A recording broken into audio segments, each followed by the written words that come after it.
Well, good morning. Happy Australia Day.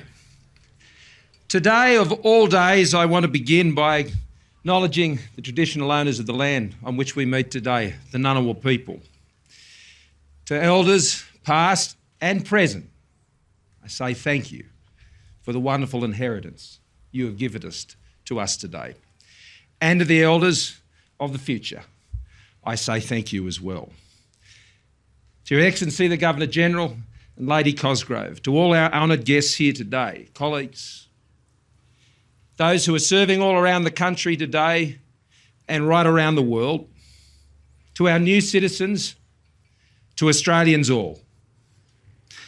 It was more than a century ago that Sir Henry Parkes, the father of our federation, put forward a vision of a united and diverse Australia, intergenerationally bound together by a liberty that transcended race, ethnicity, history, even religion.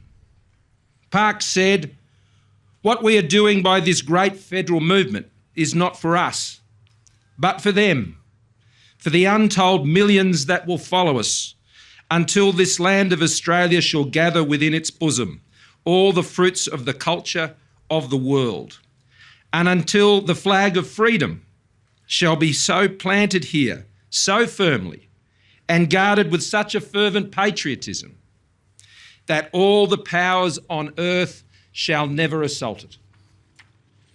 Today, on Australia Day, we celebrate Parkes' vision for our nation. A nation that has indeed gathered the cultures and peoples of the world, the most successful multicultural nation on earth, that began with our first peoples. Yesterday, Jenny and I took our girls to join with the Ngunnawal people here in Canberra, not far from here, to acknowledge and pay tribute to our first Australians and 60,000 years of Indigenous culture and history. We honoured their resilience, their wisdom, their custodianship, their stewardship, the world's oldest living culture. A stewardship of sea, mountains, rainforests, deserts, river and rock. We sat together, Australians all, paying our respects to those who are with us now, those who have come before, and for the future that we share together, acknowledging the first peoples who began our great Australian story. The next chapter of that great story began 231 years ago today. And it wasn't a good day for my fifth great-grandfather, William Roberts. Bunkered down in the light-starved bowels of the Scarborough with 207 other convicts, he had arrived in Port Jackson after a long and treacherous voyage from Portsmouth. He was transported for stealing 5.5 pounds of yarn, valued at 9 shillings. It was January 26, 1788. It was a new beginning for him, but it would have seemed a particularly grim one at the time, and life was indeed about to get much harder for him. Sick, poor, destitute, thrust into an unknown place and an uncertain future. When the Scarborough returned to New South Wales with the notorious Second Fleet, below deck on the Neptune was Keziah Brown. She was a gardener's labourer who'd been transported for stealing clothing. She was my fifth great-grandmother.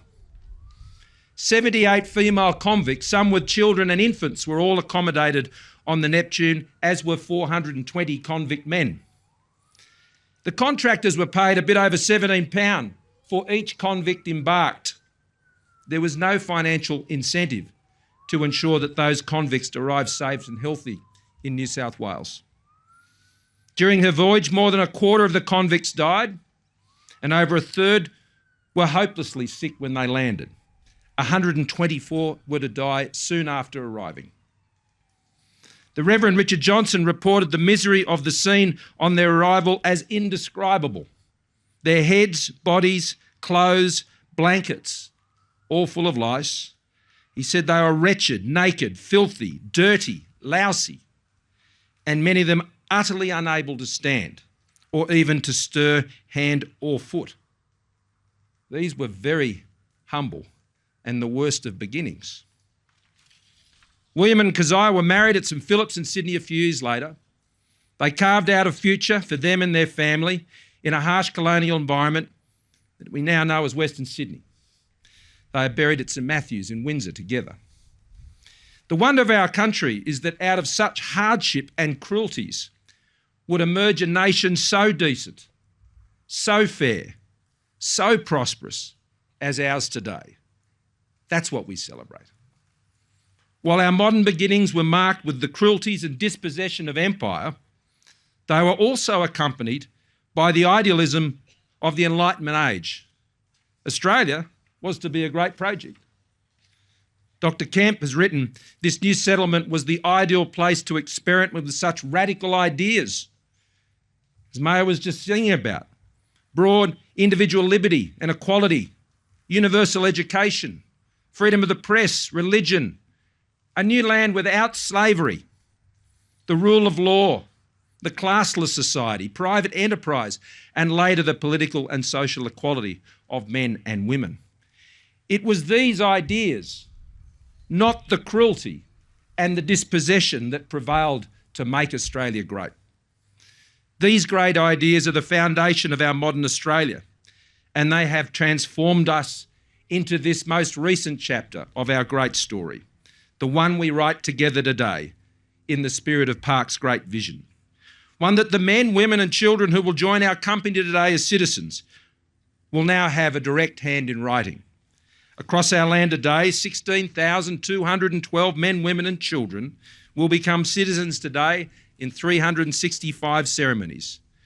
They, you, will be endowed with the same rights, the same opportunities, the same privileges and the same responsibilities as each and every other Australian. You'll be passed the inheritance of our history of over 60,000 years in all its chapters and those freedoms. I recently received a letter which to me captured what this day and this ceremony are all about. It was from Nazrin, from Melbourne. She's 31 years old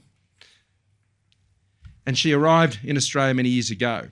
But there was another letter that I received from Vernon, who realised it had been 25 years since he had escaped war and come to Australia, and he simply wanted to say thank you. He wrote of his family's Australian journey. We have not looked back since then, keeping our promise to Australia and its people. My wife is a nurse, my oldest son a teenager. I engage in my passion, art and my family duties while also helping youngsters in cricket. Like the majority of migrants, we pay our taxes without grudge, obey the law and are grateful for the opportunities offered by this country to live as free and independent citizens. Vernon and his family and the families and individuals here today are all making Australia a better place. We can be so proud of our national story. Sure, it's not perfect, but no country is. The story of Australia is not a story of a landmass. It is the story of a living, breathing, good-hearted people, making the best choices we can, but always striving to be even better.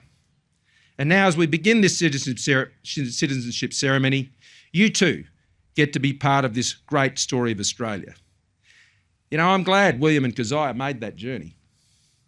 And I'm glad you have too. Welcome. Happy Australia Day.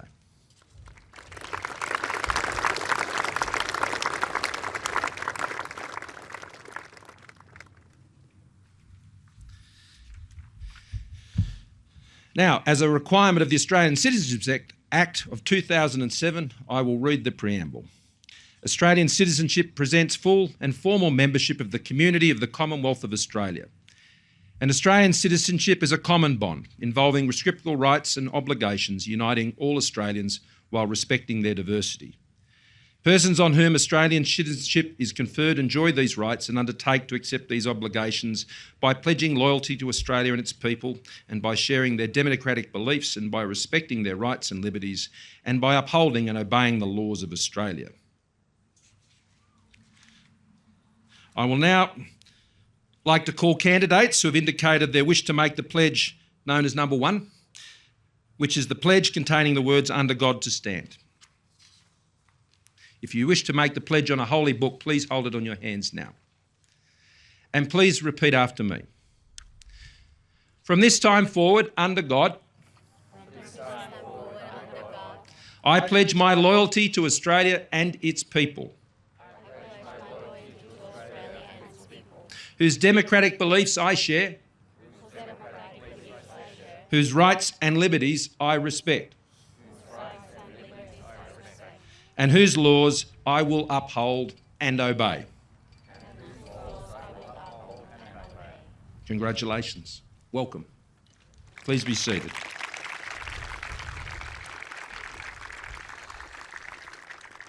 I would now like to call on the candidates who've indicated they wish to make pledge number 2 to stand and repeat after me.